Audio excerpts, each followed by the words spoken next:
நான் கேள்விப்பட்டது என்னன்னா, எனக்கு 50-50 குடுங்க. முதலமைச்சர் எனக்கு அப்படிங்கிற மாரி தாவேகா தரப்பில் ஒரு டிமாண்ட் வச்சதா ஒரு தகவல் இருக்கு.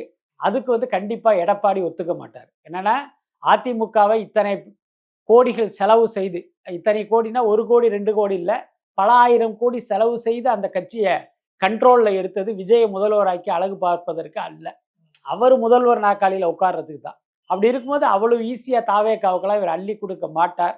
இன்னும் சொல்லப்போனா இந்த டீல் அப்படிங்கிறது அதிமுகவின் விருப்பத்துக்கு மாறாக அல்லது அதிமுகவுடைய அனுமதி வாங்காமல் நடத்தப்படுகிற ஒரு பேச்சுவார்த்தையை தான் நான் கேள்விப்பட்டேன். முக்கியமா பாஜகவுக்கு இப்படி ஒரு இன்டென்ஷன் இருக்கு. நம்ம திமுகவை அகற்றுவதற்கு இவரை பயன்படுத்தணும் அப்படின்னு. விஜய்க்கு இருக்கிற நோக்கம்ங்கிறது வேற. அவர் நேத்து வரைக்கும் என்ன நினைச்சாரு அப்படின்னா, நோக்கம் ஒண்ணுதான். திமுகவை ஆட்சி அதிகாரத்திலிருந்து அகற்றணும். நமக்கு பெரிய செல்வாக்கு இருக்கு. அதே நேரம் வேற சில கட்சிகள் வந்தா, இது ஒரு பலமான கூட்டணிங்கிற ஒரு தோற்றம் ஏற்படும். அதுவே மக்களுக்கு ஒரு நம்பிக்கையை குடுத்து, நம்மளுடைய வெற்றி வந்து இலகுவாகும்னு அவர் நெனச்சாரு.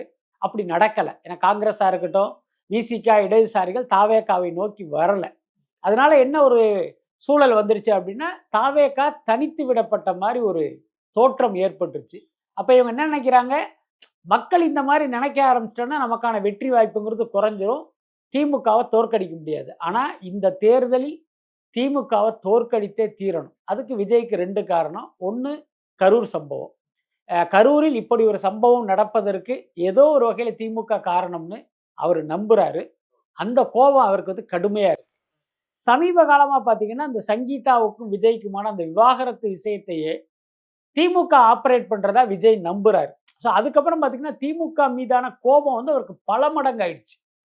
என்ன, அது கிட்டத்தட்ட பார்த்தீங்கன்னா, ஒரு தனிப்பட்ட விரோதம் மாதிரியே விஜய்க்குள்ள இருந்து அது கொழுந்து விட்டு எரியுது. அப்ப தன்னுடைய எதிரியான திமுகவை அழிச்சே தீரணும்.